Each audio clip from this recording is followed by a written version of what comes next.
ராகுல் காந்தியால் திமுகவிற்கு ஓட்டு வாங்கி கொடுக்க முடியாது, ஸ்வீட் தான் வாங்கி கொடுக்க முடியும். அதான் ஸ்வீட் வாங்கி கொடுத்துள்ளார் என கிண்டலாக பேசிய தமிழிசை சவுந்தரராஜன். தேர்தல் அறிவித்த உடனே தென் சென்னை பற்றி எல்லா மாவட்டத்திலையும் ஒரு பேச்சு, அக்காவா அக்காவான்னு. இன்னைக்கு பொதுமக்கள் அதே தான் பேசிக்கிட்டு இருக்காங்க. என்ன பேசுகிறாங்கன்னா, ஓட்டு நமது மாநில தமிழக பாராளுமன்ற தொகுதி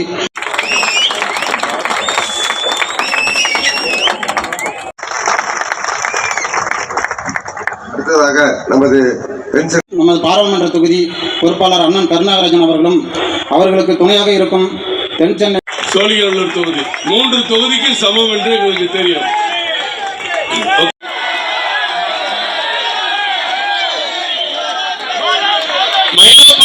இன்னொரு முக்கியமான இடத்தில் இருக்க வேண்டும் ஒரு கூட்டம்.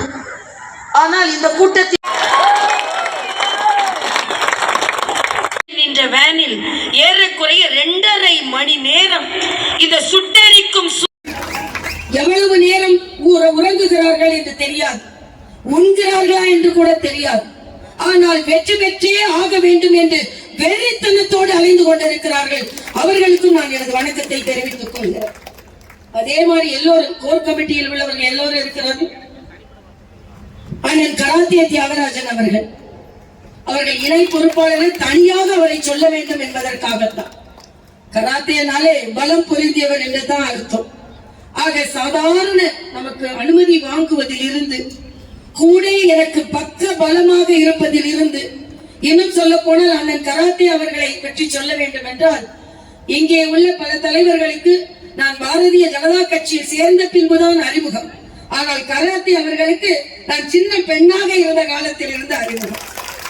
அதனால் அவர் ஒரு சொந்த தங்கச்சியை போல அவர் என்னை நடத்துவார். அண்ணன் கராத்தே தியாகராஜன் அவர்களும் ஒரு சொந்த தங்கை, ஒரு அண்ணன் இல்லாத குறையை அவர்கள் போக்கிக் கொண்டிருக்கிறார்கள் என்பதை நான் இங்கே தெரியப்படுத்திக் கொள்கிறேன். அதே போல சகோதரர் பாட்டாளி மக்கள் கட்சியை சார்ந்த சகோதரர்கள் தனித்தனியாக லூயிஸ் போன்றவர்கள் எல்லாம் பேரை சொல்ல வேண்டும் என்று இருந்தாலும்,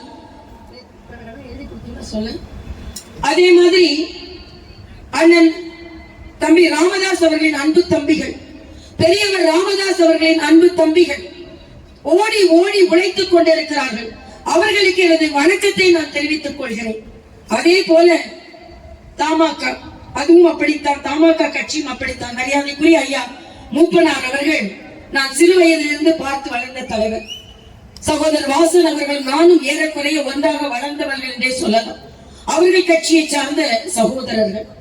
அதே போல அண்ணன் ஓபிஎஸ் அவர்கள் மிக விதமான ஒரு அரசியலை முன்னெடுத்து சென்று கொண்டு வெற்றிகரமான அரசியலை கொண்டு செல்வார்கள். அவர்களின் அன்பு தம்பிகள். அதே போல அண்ணன் தினகரன் அவர்களின் அன்பு தம்பிகள். மற்ற கட்சியை சார்ந்த நமது ஐஜேகே கட்சி, நமது ஏசிஎஸ் அவர்கள், ஜான் பாண்டியன் அவர்கள், நமது யாதவ் அவர்கள், தேவநாதன் யாதவ் அவர்கள் மற்றும் நமது கூட்டணி கட்சியை சார்ந்த தலைவர்கள் எல்லாம் இங்கே இருந்திருக்கிறார்கள். அவர்களுக்கும் எனது வணக்கத்தை சொல்லி, எல்லாவற்றிற்கும் மேலாக சர்க்கரையில் ஒவ்வொரு கல்லாக எடுத்து வாயிலிட்டு இது இனிப்பு இனிப்பு என்று சொல்ல தேவையில்லை. பாரதிய ஜனதா கட்சி தொண்டர்கள் என்றாலே வல்லவர்கள், நல்லவர்கள் என்று இந்த உலகிற்கு காண்பித்துக் கொண்டிருக்கும் எனது அருமை பாரதிய ஜனதா கட்சி தொண்டர்கள் ஒவ்வொருவருக்கும் எனது தலை தாழ்ந்த வணக்கம். அண்ணன் கருணாகராஜன் சொன்னதை போல ஒரே நாளில் திட்டமிட்டு 6 தொகுதிகளிலும் பல்லாயிரக்கணக்கான வாக்குச்சாவடி முகவர்களை அமர வைக்க முடியும் என்றால் அது பாரதிய ஜனதா கட்சியால் மட்டும்தான் முடியும். திராவிட முன்னேற்ற கழகத்தை சார்ந்தவர்கள் சொல்கிறார்கள் பாரதிய ஜனதா கட்சி ஆள் இல்லை. அதிமுகவை சார்ந்தவர் சொல்கிறார் முகவர்கள் இல்லை. நான் சொல்கிறேன், இங்கே பாருங்கள், பாரதிய ஜனதா கட்சி எங்கே இருக்கிறது எங்கே இருக்கிறது என்று கேளுகிறீர்களே, எங்களது வாக்குச்சாவடி முகவர்கள் மட்டுமே ஆயிரக்கணக்காக இங்கே கூடி இருக்கிறார்கள். இந்த படை போதுமா? இன்னும் படை வேண்டுமா? இந்த படை இன்னும் படை. அப்படிப்பட்ட ஒரு சூழ்நிலையில் உண்மையிலேயே உங்கள் சகோதரியாக வெற்றிதான் நமக்கு இலக்கு. நான் அடிக்கடி சொல்வதுண்டு, வெறி என்பதை அழுத்தி சொன்னால் வெற்றி. நாளைய தினம் அண்ணன் கருணாகராஜன் சொன்னதை போல நிறைவு 4 நாட்களை எப்படி செலவிடப் போகிறோம்? நாம் சிறப்பாக பிரச்சாரம் செய்து விட்டோம். வாக்குச்சாவடிக்கு சென்று அந்த தாமரையை பதிய வைப்பதில் நமது பங்கு இருக்கிறது. கடுமையாக உழைத்துக் கொண்டிருக்கிறோம். உண்மையிலேயே என் தொண்டர்களை பார்த்து நான் பெருமைப்படுகிறேன். ஏனென்றால் உலகிலேயே பாரதிய ஜனதா கட்சி, அதுவும் கூட்டணி கட்சி தொண்டர்களை மதிக்கிறேன். பாரதிய ஜனதா கட்சியின் தொண்டர்களுக்கு இணையாக நான் வேறு எங்கேயும் நான் பார்த்ததில்லை. அந்த அளவிற்கு கமிட்மெண்ட் என்று சொல்லுவோம், ஈடுபாடு. ஏன் ஸ்டாலினுக்கு தூக்கம் வர மாட்டேங்குது? வராது. அது மரியாதைக்குரிய மோடி அவர்களுக்கு தூக்கம் வரலையா? மோடி அவர்களுக்கு தூக்கம் வரலையா? ஸ்டாலினுக்கு தூக்கம் வரலையான்னு எனக்கு தெரியல. ஸ்டாலின் நல்லா தூங்கிட்டு இருப்பாரு. திடீர்னு அவங்க வீட்டுல ஹரான் போய் எழுப்புனான்னு மூடி மூடி மூடி மூடி அப்படிதான் எழுந்திருப்பாரு. அவ்வளவு கிளி பிடிச்சு போயிருக்காரு. மரியாதைக்குரிய பாரத பிரதமர் ஏன் தமிழகம் வருகிறார்? எந்த தாக்கத்தையும் ஏற்படுத்தாது என்று ஸ்டாலின் சொல்கிறார். மரியாதைக்குரிய பாரத பிரதமர் மட்டும் தமிழகத்திற்கு வரவில்லை. ஒரு மோடி இங்கே வரவில்லை. இங்கே உட்கார்ந்திருப்பவர் அத்தனை பேரும் மரியாதைக்குரிய மோடி அவர்கள் தான். திராவிட முன்னேற்ற கழகம், அனைத்து இந்திய அண்ணா திராவிட முன்னேற்ற கழகத்திற்கு கிளியை ஏற்படுத்துவதுதான். திராவிட கட்சிகள் இல்லாமல் தேசிய கட்சியான பாரதிய ஜனதா கட்சியால் வெற்றி பெற முடியும் என்பதை இந்த தேர்தல் நிரூபிக்க இருக்கிறது. பள்ளிக்கரணைக்கு சென்றேன். மக்கள் சொன்னார்கள், தண்ணீரில் தத்தளித்துக் கொண்டிருந்தோம் என்று சொன்னார்கள். நான் சொன்னேன், தாமரை மட்டும்தான் தண்ணீர் இருக்கும் எங்க கட்சியை பொறுத்த மட்டும். உங்க கட்சியை பொறுத்த மட்டும் கட்டடங்கள் தண்ணியில இருக்கும், ஆளும் தண்ணியில தான் இருப்பார். டாஸ்மாகை மூடுகிறேன் என்று கருப்பு கொடியை ஏந்தி இதே ஸ்டாலின் அவங்க வீட்டுக்கு முன்னால் நின்னாரா இல்லையா? என் தலைவன் மோடியை பார்த்து 23 கேள்விகள் கேட்கிறீங்களா ஸ்டாலின்? அதற்கு உங்களுக்கு எந்த அருகதையும் கிடையாது. டாஸ்மாக் கடைகளை மூடுவேன் என்று மூடினீர்களா? முதல் கையெழுத்து நீட்டிற்காக போடுவேன் என்று சொன்னீர்களே, போட்டீர்களா? போட முடியுமா? உச்ச நீதிமன்றத்தின் தீர்ப்பை எதிர்த்து போட்டு விடுவீர்களா? இன்று நான் பள்ளிக்கரணையில் ஒரு அம்மா வந்து சொல்றாங்க, ஒரு சாதாரண அம்மா நீச்சினால் என் குழந்தைக்கு MBBS கிடைத்திருக்கிறது என்று சொல்கிறார்கள். இந்த பெருமை உங்களால் பெற முடியுமா? முதல் கையெழுத்து போடுவேன் கேட்டுட்டு இப்ப 6 லட்சம் கையெழுத்து வாங்கி கொண்டிருக்கிறார்கள். இதுக்கு ஒரு தூதர் வந்து ஒரு தம்பி, அதாவது அட்ரஸே இல்லாம இருந்திருப்பார். உதயநிதினா யாரு? எங்கேயாவது உங்க கூட்டத்தில் ஒருத்தர் மாதிரி உட்கார்ந்து இருந்தா என் தொண்டர்களுக்கு கூட உழைப்பால் உயர்ந்தவர்கள் என்ற பெயரவே இருக்கும். யாரையாவது ஒரு அடையாளம் தெரியுமா? சினிமாவில் நடிக்கலன்னா இன்னாரின் மகன் இன்னாரின் மகள் என்றால் மகள் இல்லை என்றால் அவரை யாருக்கும் தெரியாது. ஆனா அவரு நம்ம மோடியை பார்த்து பேசுறார். இதுதான் என் தொண்டர்களுக்கு என்னிடம் பிடித்தது. அவர்களே தீர்ப்பை சொல்லி விடுகிறார்கள். ஆக ஸ்டாலினுக்கே மரியாதை இல்லை போது உதயநிதிக்கு என்ன மரியாதை? கஞ்சா உதயநிதி. அதாவது அவங்க பெரியப்பாக்கு அஞ்சா நெஞ்சன் ஒரு பேர் வச்சிருந்தாங்க. இவருக்கு கஞ்சா நெஞ்சன் பேர் வச்சுக்கிறாங்க. யாரை பார்த்து பேசுகிறீர்கள்? கஞ்சா கடத்துபவனை கட்சியில் வைத்துக் கொண்டு, போதை ஆசாமிகளும் கூட வைத்துக் கொண்டு நல்ல பாதை நடக்கும் எங்களை பார்த்து கேள்வி கேட்கிறீர்களா? வெள்ளத்துக்கு வரல பிரதமர் சொல்றீங்க. மரியாதைக்குரிய நிர்மலா சீதாராமனை அனுப்பினார். மரியாதைக்குரிய ராஜ்நாத் சிங்கை அனுப்பினார். பக்கத்தில் இருக்கும் இலங்கை, என் தமிழ் சொந்தங்கள் சுட்டு வீழ்த்தப்பட்டிருந்தார்கள். இலங்கை தெருக்கள் மூலம் தமிழ் ரத்தம். ஸ்டாலின் போய் பார்த்தீர்களா? மன்மோகன் சிங்கை அனுப்பினீர்களா? கூட்டணி ஆட்சியில் இருந்து என் தமிழர்களுக்காக வெளியே வருவேன் என்று சொன்னீர்களா? ஸ்டாலின் சொன்னீர்களா? தமிழர்களை பற்றி பேசுவதற்கு ஒரு துளி கூட உரிமை இல்லாதது திராவிட முன்னேற்ற கழகம். ஸ்டாலின் கேள்வி கேட்கிறேன். பிரதமரை நீங்கள் கேள்வி கேட்க நான் கேட்கிறேன். இலங்கையில் என் தமிழ் சொந்தங்கள் சுட்டுக் கொல்லப்பட்ட போது எங்கே இருந்தீர்கள்? இலங்கை முழுவதும் ரத்தத்தாறு ஓடிக்கொண்டிருக்கும் பொழுது கூட்டணி சுகத்தை அனுபவித்துக் கொண்டிருந்த உங்களுக்கு எங்களை பார்த்து கேள்வி கேட்பதற்கு துளி கூட அருகதை இல்லை ஸ்டாலின், துளி கூட அருகதை இல்லை. யாரை பார்த்து கேள்வி கேட்கிறீர்கள்? எந்த தலைவனை பார்த்து? ஒரு பிரதமர் இலங்கைக்கே போகவில்லை என்றிருந்த பிரதமர் அங்கே போய் தமிழர்களுக்கு வீடு கட்டி கொடுத்து பால் காய்த்து சகோதரனை போல சீனி போட்டு பாலை உண்டு வந்த என் தலைவனை பார்த்து கேள்வி கேட்கிறீர்களா? மோடி அவர்கள் ஏன் தமிழகத்திற்கு வருகிறார் என்று கேட்கிறார். எந்த தாக்கத்தையும் ஏற்படுத்தாது என்று சொல்கிறார். தாக்கத்தை ஏற்படுத்தல வாயை மூடிட்டு இருக்க வேண்டியதான்.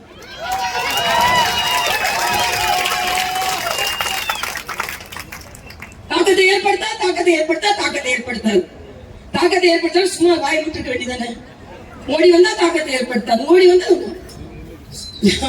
அதாவது பிளாப் ஷோவா. என் தொண்டர்கள் தியாகராயர் நகர் அவங்க கோட்டையம். ஏன்னா டி நகர்னா திராவிட கோட்டை நினைக்கிறார். நான் சொன்னேன் டி நகர்னா அது தமிழிசை கோட்டை என்று நான் தெரிவித்தேன்.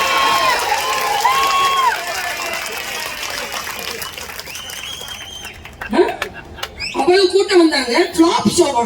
பிளாப் ஷோல ஸ்டாலின் அவர்களே உங்கள் முகத்தில் அறைந்த ஸ்லாப் ஷோ அது. Slab show. ஏன் பேசுறீங்க? தமிழ்நாட்டுல ரோட் ஷோ எல்லாம் ஒண்ணும் பெருசா வரல. ஏன் பேசுறீங்க? அதை பற்றி தாக்கம் இல்லைன்னா ஏன் பேசுகிறீர்கள் ஸ்டாலின்? பயம் வந்து விட்டது, கிளி வந்து விட்டது. நான் சொல்கிறேன், இன்று தமிழகத்தில் இத்தனை தொண்டர்களின் வியர்வை சிந்திக் கொண்டிருக்கிறோம். இந்த தொண்டர்களின் வியர்வையும் வேலையும் வீண் போகாது ஸ்டாலின். பாஜக உள்ள வந்துரும் சொல்றீங்களா? காவி வந்துவிடும் என்று பயப்படுகிறீர்களா? பாவிகள் தமிழகத்தை ஆண்டு கொண்டிருக்கும் பொழுது காவிகள் இங்கே வந்தால் என்ன ஸ்டாலின்? வந்தால் என்ன? நாங்கள் மக்களை காக்க வருகிறோம். பல திட்டங்கள் கொடுத்தாங்களாம். எல்லாத்துக்கும் பிரதமரோட திட்டத்துல ஸ்டிக்கர் ஸ்டாலின். கஞ்சா உதயநிதி ஸ்டிக்கர் ஸ்டாலின். எங்களுக்கும் பட்டம் வைக்க தெரியும். உங்களுக்கு மட்டும்தான் முத்தமிழ் காவலர், தளபதி. இன்னொன்று கேட்கிறேன், சனாதானத்தை எதிர்த்து நம் உணர்வுகளை எதிர்த்து சொல்றாங்க. நாம ஒன்றும் ஏற்ற தாழ்வுகளை நாம் பின்பற்றுபவர்கள் கிடையாது. நான் ரம்ஜான் வரும்போது அந்த சகோதரர்களுக்கு பிரதமர் வாழ்த்து சொல்கிறார். கிறிஸ்துமஸ்க்கு இந்த பிரதமர் வாழ்த்து சொல்கிறார். ஸ்டாலின், இந்துக்களை ஓட்டுகளை வாங்கிய நீங்கள் ஏன் தீபாவளிக்கு வாழ்த்து சொல்ல மறுக்கிறீர்கள் ஸ்டாலின்? நான் கேள்வி கேட்கிறேன். ஏன் ஏற்றத்தாழ்வை யார் பார்க்கிறார்? நீங்கள் பார்க்கிறீர்கள். எல்லாத்துக்கும் மேல ஒரு கேள்வி கேட்கிறேன். நான் டைம் கேட்டேன். நாமினேஷன் தாக்கல் செய்யறதுக்கு டைம் கேட்டேன். உடனே அவங்க சொன்னாங்க, இல்ல திமுகவும் அந்த டைம் தான் கேட்டிருக்காங்க அப்படின்னு. நல்ல நேரம். இது பாராளுமன்ற எலெக்ஷன். கேட்கலாம் நம்ம. ஏதாவது ஒரு திமுக வேட்பாளர் ராகு காலத்தில் நாமினேஷனை தாக்கல் செய்தாரா ஸ்டாலின்? எல்லாம் நாம என்ன நல்ல நேரம் பார்த்தோமோ அதே நல்ல நேரம் தான் அவங்களும் பார்க்கிறாங்க. நாங்க வெளிப்படையா இறைவனை கூப்பிடுகிறோம். நீங்கள் ஒளிந்து கொண்டு செய்கிறீர்கள். கும்பாபிஷேகம் பண்ணாராம் ஆயிரம் கோயிலுக்கு. ஒரு கோயில் கூட போகுதில்லை. பாவம், அக்காவால கொஞ்சம் புண்ணியம் சேர்ந்து கொண்டு இருக்கிறது, அவ்வளவுதான். ஆனால் ஏதோ வாயை திறந்தால் அதோட ராகுல் காந்தி போய் ஸ்வீட் வாங்கி கொடுத்தாங்க. இது ஒரு பெரிய கதை. அவரால் ஓட்டு வாங்கி கொடுக்க முடியாது, ஸ்வீட் தான் வாங்கி கொடுக்க முடியும். பார்த்து வாங்கினாங்க, டிசைனா வாங்கினாங்க. தெரிஞ்சிருச்சு ஓட்டு வாங்க முடியாது, ஸ்வீட்டாவது வாங்கி கொடுப்போம் அப்படின்னு ஸ்வீட் வாங்கி கொடுத்தார்.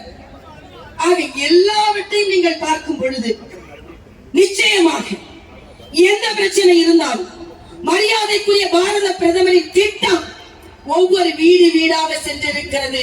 எல்லோரும் நன்றியுடையவர்களாக இருக்கிறார்கள். நான் நமது தொண்டர்களிடம் வைக்கும் ஒரு மிகப்பெரிய கோரிக்கை, பணிவன்பான கோரிக்கை. நாளைக்கு ஞாயிற்றுக்கிழமை அனைவரும் தெருவில் இறங்குவோம், வீடு வீடாக செல்லுவோம்.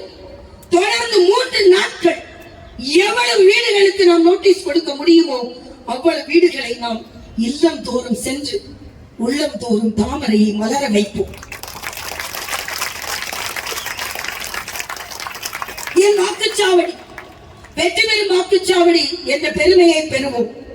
நான் ஏற்கனவே சொல்லி இருக்கிறேன், அதிகமாக வாக்குகள் வாங்கி தரும் சகோதரர்களுக்கு டெல்லியில் நம் பாரத பிரதமர் அவர்கள் பதவியேற்கும் அன்று உங்களை எல்லாம் டெல்லிக்கு அழைத்து செல்கிறேன் என்று சொல்லியிருக்கிறார்.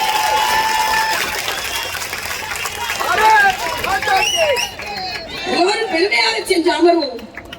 எப்படி அமர்வோம் என்றால், தென் சென்னை பாராளுமன்ற உறுப்பினராக என்னை ஆக்கி என்னோடு நீங்கள் வருகிறீர்கள்.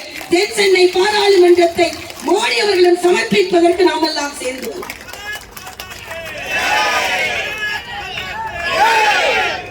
என்னை பொறுத்தமட்டில் நான் ஒரு நிமிடம் கூட ஓய்வெடுப்பதில்லை. காலையில் ஆரம்பித்தால் எவ்வளவு மணி நேரம் நீங்கள் நிற்க சொல்கிறீர்களோ நிற்கிறேன், எவ்வளவு நேரம் மக்களை பார்க்க சொல்கிறீர்களோ பார்க்கிறேன். ஏனென்றால் உங்களின் உழைப்பிற்கு நான் அடிமை, உங்களின் உழைப்பிற்கு நான் மற்றவர்களை போல கிடையாது. அதனால் சுற்றி சுற்றி பணியாற்றுவோம். திராவிட கட்சிகள் இல்லாமல் கூட ஒரு தேசிய கட்சியினால் தமிழகத்தில் கால் ஊன்ற முடியும் என்பதில்லை, நீங்கள் வாலாட்டவும் முடியாது என்பதை ஒட்ட நறுக்கி காண்பிக்கிறோமா இல்லையா? இஷ்டத்துக்கு எழுதுறாங்க, தமிழ்நாட்டில் பிஜேபி கால் ஊன்ற முடியாது, தாமரை கால் ஊன்ற முடியாது.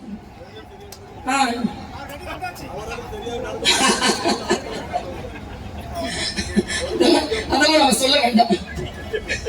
என்கிட்ட கூட ஒருத்தங்க கேட்டாங்க, இந்த எதிர் வேட்பாளருக்கு கால் அடிபட்டிருக்கு, அதை பத்தி நீங்க தான் சொல்றீங்களா? நான் சொல்ல தனிப்பட்ட முறை நான் எதுவும் சொல்ல மாட்டேன். ஆனா அவங்களோட ஃபிராக்சர்டு ஃபங்க்ஷனை பத்தி சொல்றேன். எங்க போனாலும் வரல. ஒரு பாராளுமன்ற உறுப்பினர் எப்படி இருக்கணும்னு நினைச்சிட்டு இருக்காங்கன்னு எனக்கு தெரியல. ஒரே ஒரு முறையாவது இந்த தொகுதியை சுற்றுப்பயணம் செய்திருப்பார்களே? கிடையாது. இன்னைக்கு நான் பள்ளிக்கரையில போறேன், அந்த அம்மா சொல்றாங்க, ஒரு அம்மா சொல்றாங்க, 1 மாசம் ஆச்சு இந்த தண்ணி வடிகிறதுக்குன்னு. ஆனா இந்த அம்மா பேட்டியில சொல்றாங்க, 3 days நாங்க எல்லாத்தையும் கிளியர் பண்ணிட்டோம். நீங்க 3 days கிளியர் பண்ணா மக்கள் உங்களை கிளியர் பண்ணிடுவாங்க. அதை பத்தி நீங்க கவலைப்பட வேண்டாம். ஏனென்றால் மக்களோடு மக்களாக நின்று இன்று கூட பல மக்கள் எங்களை பட்டா கேட்டார்கள். நான் சொன்னேன், மாநில அரசிடம் கோரிக்கை வைப்பேன். கோரிக்கை வைக்கவில்லை என்றால் மக்களோட மக்களாக நின்று போராடி அந்த பட்டாக்களை பெற்று தருவேன் என்று சொல்லி இருக்கிறேன். ஏனென்றால் போராட்டம் எங்களுக்கு ஒன்றும் புதிதல்ல. இன்று இருந்து ஓயாம் ஒவ்வொரு வீடா 20 லட்சம் வாக்காளர்கள், 22 லட்சம் வாக்காளர்கள், பெரிய தொகுதி. ஆனால் பெரிய தொகுதியாக இருந்தாலும் இது பாஜகவிற்கு உரிய தொகுதி என்ற பெருமை நீங்கள் பெற்றுத் தர வேண்டும். எத்தனையோ மனமாற்றங்கள் இருக்கலாம், அண்ணன் தம்பி இருக்கும்போது கோபதாபங்கள் இருக்கலாம். என்ன கூப்பிடல, உன்னை கூப்பிடல, எனக்கு கிடைக்கல, உனக்கு கிடைக்கல, உனக்கு சொல்லல, எனக்கு சொல்லல, எல்லாவற்றையும் மறந்து விடுவோம். தவறுகள் நடக்கலாம், தவறுகள் நடக்காமல் இருக்க முடியாது. ஆனால் எல்லாம் நம் வெற்றியை பாதித்து விடக்கூடாது. உயிரை கொடுத்து போராடி கொண்டிருக்கிறோம். ஒருவர் பெரியவர் கேட்டார், எங்க அப்பாவெல்லாம் தெரிஞ்சவர் கேட்டார், நீ எம்பி கவர்னரோட பேசாமா கேட்டார். கவர்னரோட எம்பி பேசாமான்னு கேட்டார். நான் சொன்னேன், ஐயா கவர்னரா இருந்தா சுற்றி பல பணிப்பெண்கள், பல காவல் அதிகாரிகள், ஆனா உங்க கையை என்னால பிடிக்க முடியாது ஐயா. நீங்க சொல்றத பக்கத்துல நீ கேட்க முடியாது, உங்க கூட உட்கார்ந்து என்னால சாப்பிட முடியாது. ஆக உங்களோடு ஒருவனாக இருப்பதாக உங்களில் ஒருத்தி, உங்களுக்காகவே ஒருத்தி, உங்களில் ஒருத்தி, உங்களுக்காகவே ஒருத்தி, எதிராளிகளை தீ போல எரிக்கக்கூடிய சக்தி படைத்த ஒருத்தி. சும்மா நினைக்காதீர்கள், நான் ஒரு சாமானிய வேட்பாளர் இல்லை, பதவிக்கு ஆசைப்படுபவனும் இல்லை. இல்லை, நான் 2 ராஜ்பவன்களிலே உள்ளே உட்கார்ந்திருப்பேன். எனக்கு ராஜ்பவன் என்பது என் தொண்டர்களின் வீடுதான் எனது ராஜ்பவன். என் தொண்டர்கள் என் மீது இடித்து என்னிடம் வந்து பேசுவதுதான் எனது பாதுகாப்பு அதிகாரி. நான் வெளியே போகும்போது அம்மா ஒருவர் ஒரு அரை டம்ளர் கொடுக்கிறார் பாருங்கள், அதுதான் எனக்கு பிடித்த ராஜபவனுக்கு உணவு. சாமானியர்களாக நினைத்துக் கொண்டிருக்கிறார்கள். திமுகவுக்கும் அதிமுகவுக்கும் போட்டின்னு சொல்றாங்க. ஆமா, நிச்சயம் அவங்களுக்கு தான் போட்டி. இரண்டாவது இடத்திற்கு வருவதற்குத்தான் திமுகவிற்கும் அதிமுகவிற்கும் போட்டியே தவிர முதல் இடத்தில் தாமரைக்குத்தான். ஏன் தாமரை? கம்பன் ராமனை பற்றி சொல்லும் பொழுது என்ன சொல்வான் என்றால், ஓவிய தாமரை போல இருந்ததாம் ராமனின் முகம். ராமனின் முகம். அங்கே இருந்து ராமன் ஆசீர்வதித்துக் கொண்டிருக்கிறார். அந்த ஓவிய தாமரை இங்க காவிய தாமரையாக மலர்ந்தே தீரும். இங்கே உள்ள தொண்டர்கள் அனுமனின் நெஞ்சை கிழித்து பார்த்தால் ராமன் இருப்பதை போல என் தொண்டர்களின் நெஞ்சை கிழித்தால் அங்கே மோடி தருவார் தாமரை தருவார். இலக்காரமாக நினைக்கிறார்கள் நம்மை. இல்லை, பாரதிய ஜனதா கட்சி தொண்டன் ஒவ்வொரு வீரியம் உடையவன். நெப்போலியனின் வாழ்க்கையில் ஒரு சம்பவம் உண்டு. திடீரென்று போருக்கு சொல்லுவான் நெப்போலியன். உடனே தொண்டர்கள் சொல்வார்கள், அவர்கள் எதிரடியில் 10,000 பேர் இருக்கிறார்கள், நாம் 100 பேர் தான் இருக்கிறோம். உடனே நெப்போலியன் சொல்வார், இல்லை, நாமும் 10,000 பேர் இருக்கிறோம். எப்படி என்று சொல்லும் பொழுது, நீங்கள் 100 பேர், 9,900 பேர் நான் இருக்கிறேன், அது சமம் என்று சொல்ல. அப்படித்தான் எனது பாரதிய ஜனதா கட்சி. சுவாமி விவேகானந்தர் சொல்வார் பாருங்கள், கத்தி என்னை வெட்டாது, காட்சி என்னை கரைக்காது, தீ என்னை எரிக்காது, என சர்வ சக்தி வாய்ந்தவன் இந்தியன் என்று சொன்னார். அதைத்தான் பாரதிய ஜனதா கட்சி தொண்டர்களின் உள்ளத்தில் கொழுந்து விட்டு எரிந்து கொண்டிருக்கிறது. அதனால் தொண்டர்களை தயவு செய்து இந்த 4 நாட்கள், நான் ஒரு டாக்டர் சொன்ன, ஒரு பேஷண்ட காப்பாற்றினா எப்படி போராடும், அதை போல இன்னும் சொல்ல போனால் நான் ஒரு காங்கிரஸ் குடும்பத்தை சார்ந்தவள். எப்படி நான் பாரதிய ஜனதா கட்சியின் சார்பில் ஈர்க்கப்பட்டேன் என்றால், தஞ்சை மருத்துவக் கல்லூரியில் பயிற்சி மருத்துவராக நின்று கொண்டிருக்கிறேன். தங்கராஜ் என்று ஒரு நோயாளி அனுமதிக்கப்படுகிறார். ரத்த வெள்ளத்தில் ரத்த வாந்தி எடுத்து அனுமதிக்கப்படுகிறார். 30 ஆண்டுகளுக்கு முன்னால் சிஸ்டர் சொல்றாங்க, நோ டாக்டர், பிளட் எல்லாம் கிடைக்காது, விட்டுருவோம். எனக்கு அப்படி விட மனதில்லை. ரத்தத்திற்காக மேலும் கீழும் அலைகிறேன். ஒரு வார்டாய் வந்து என்று சொல்றார், RSS ஆபீஸ்க்கு போன் பண்ணுவோம், ரத்தம் கிடைக்கும்.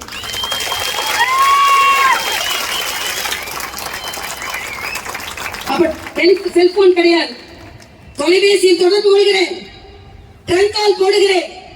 சரியாக 10-11 மணி இருக்கும். நம்பவே மாட்டீர்கள், நடு இரவு அதிகாலை 2 மணிக்கு 10 பேர் வந்து ரத்தம் கொடுக்க வந்திருக்கிறார்கள் என்று சொன்ன போதுதான் இந்த இயக்கங்கள் மீது எனது பார்வைப்பட்டது. இன்று வரை நான் சரியாக 1999 ஆண்டு செப்டம்பர் 17ஆம் தேதி நம் பிரதமர் மோடியின் பிறந்த நாள் என்று எனக்கு தெரியாது. ஆனால் 25 ஆண்டுகளுக்கு முன் அன்றுதான் நான் எனது அட்டையை வாங்கி இருக்கிறேன். என்னிடம் இருக்கிற அந்த அட்டை KN லட்சுமணன் கையெழுத்திட்டு இருக்கிறார்.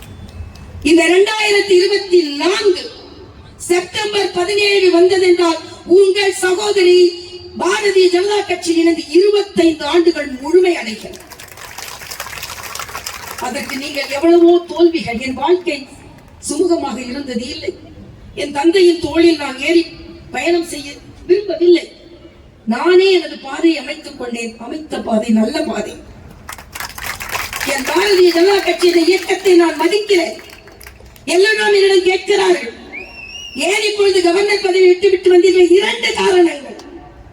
ஒன்று, சாதாரண காரியகர்த்தாவாக இணைந்த என்னை மாநில தலைவராக உயர்த்தி கவர்னராக உயர்த்தியது என் கட்சி. அந்த கட்சி போர்க்களத்தில் தேர்தல் களத்தில் இருக்கும் பொழுது நான் அதில் பங்கெடுத்துக் கொள்ள வேண்டும்.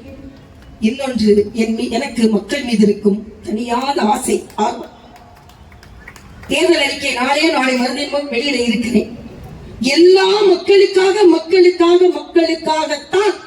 நான் ஏற்கனவே சொன்னேன், சாதாரண அரசியல்வாதி மாதிரி என்னை எடுத்துக்கொள்ள கூடாது. மக்கள் பதவிக்காகத்தான் என்றால் நான் ராஜபவனத்திலேயே இருந்திருப்பேன். மக்களுக்கான முன்னுதாரணமாக பாராளுமன்ற உறுப்பினராக இருக்க ஆசைப்படுகிறேன். மக்களின் பணிதான் எனது ஆரம்ப காலத்திலிருந்து இன்று வரை இருந்திருக்கிறது. அதனால் மக்களிடம் மன்றாடி கேட்டுக் கொள்கிறேன். இத்தனை வரை திராவிட முன்னேற்ற கழகத்திற்கு வாய்ப்பு கொடுத்து விட்டீர்கள்.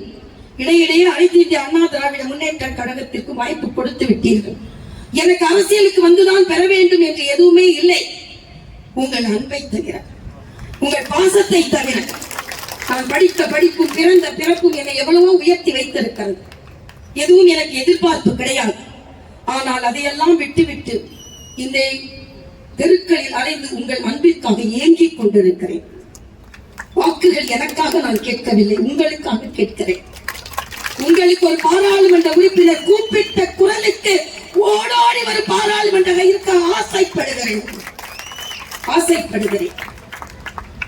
என் பாரத பிரதமர் மோடி எப்படி 24 மணி நேரம் உழைக்கிறாரோ அதே போல உங்களுக்கு உழைக்க ஆசைப்படுகிறேன்.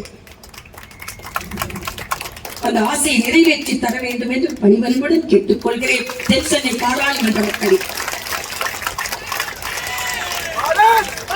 இதுவரை எனக்கு சுயநலத்திற்கு நான் எதையுமே கேட்டதில்லை. கடவுள் நான் கேட்கும்படி எனக்கு எதையுமே வைத்ததும் இல்லை. எல்லாம் எனக்கு கிடைத்திருக்கிறது. ஆனால் மக்கள் பிரதிநிதியாக வேண்டும் என்ற வேட்கை. பரிகசிக்கிறார்கள், கிண்டல் பண்ணுகிறார்கள். இவர் கவுன்சிலர் ஆக முடியுமா என்று கேட்கிறார்கள்.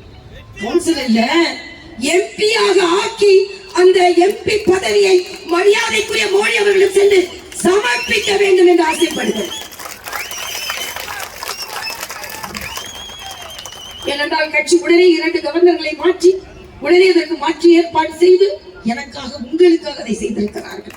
உங்களுக்காக நான் வெற்றி பெற்றே ஆக வேண்டிய எனக்கு மருந்து வேற சிந்தனையே கிடையாது. வெற்றி வெற்றி வெற்றி என்ற பெரிய இடம் இருக்கிறது. ஏனென்றால் எனக்காக, இந்த மக்களுக்காக. தொலைபேசி எண் கொடுத்திருக்கிறேன். எத்தனை மணி நேரம் வேண்டுமானாலும் என்னை கூப்பிடுங்கள். சில பேர் நான் டாக்டரா இருக்கும்போது என்கிட்ட கேட்பாங்க, சாரி டாக்டர் டிஸ்டர்ப் பண்ண. We are all born to be disturbed. நாங்கள் தொல்லை கொடுக்கப்படுவதற்காகவே பிறந்தவர்கள். தொல்லை என்று நான் நினைக்கவே மாட்டேன். அதில் மகிழ்ச்சியின் எல்லையை தான் நான் காண்பேன். அதனால் நான் தென்சென்னை மக்களுக்கு மறுபடியும் அவர்களின் பணபலத்தையும் ஆள்பலத்தையும் வைத்துக் கொண்டு, ஆள்பலம் என்னிடமும் இருக்கிறது, வைத்துக் கொண்டு திராவிடர்களின் கோட்டை கோட்டை என்று சொல்லிக் கொண்டிருக்கிறார்கள். பாருங்கள், இந்த தென்சென்னையை கோட்டை விட போகிறார்கள். இந்த தென்சென்னை திராவிட கட்சிகள் பாஜகவின் கோட்டையாக மாற இருக்கிறது இந்த தென்சென்னை. ஏனென்றால் அவர்களுக்கு ஓடோடி வர ஒரு பாராளுமன்ற உறுப்பினரை கேட்கவில்லை, ஒரு சேவகியாக வர இருக்கிறேன். சேவகியாக, உங்கள் வேலைக்காரியாக. பாரதி பாடுவார், எங்கிருந்தோ வந்தான் இடைச்சாதி நான் என்றான் என்று. அதே போல எங்கிருந்தோ வந்தேன் என்று இல்லை. இந்த பகுதி மக்களுக்கு உழைக்க காத்திருக்கிறேன். எனக்கென்று நான் எதையும் கேட்கவில்லை. தென்சென்னையிலிருந்து ஒரு தொலைபேசி வந்தது என்றால் உடனே ஓடோடி உங்கள் சகோதரியாக, உங்க அக்காவாக, தங்கையாக வர காத்திருக்கிறேன். தென்சென்னை மக்கள் இதை புரிந்து கொள்ள வேண்டும் என்று கேட்டு, நிச்சயம் அவர்கள் நான் செல்லும் இடங்களெல்லாம் அவர்கள் காட்டும் அன்பு இருக்கிறது பாருங்கள்.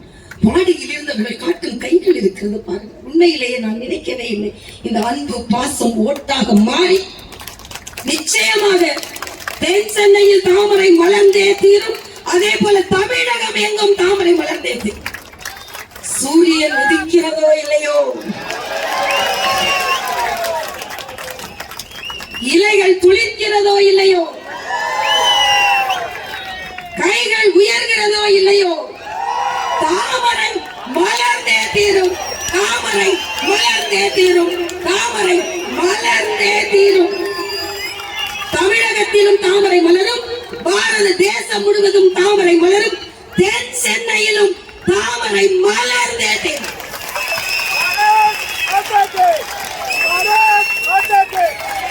நீங்கள் சிந்தும் ஒவ்வொரு துளி வேர்வையும் வெற்றியாக நமக்கு திரும்பி வரும். உங்கள் சகோதரியாக, வருங்கால பாராளுமன்ற உறுப்பினராக விடைபெறுகிறேன்.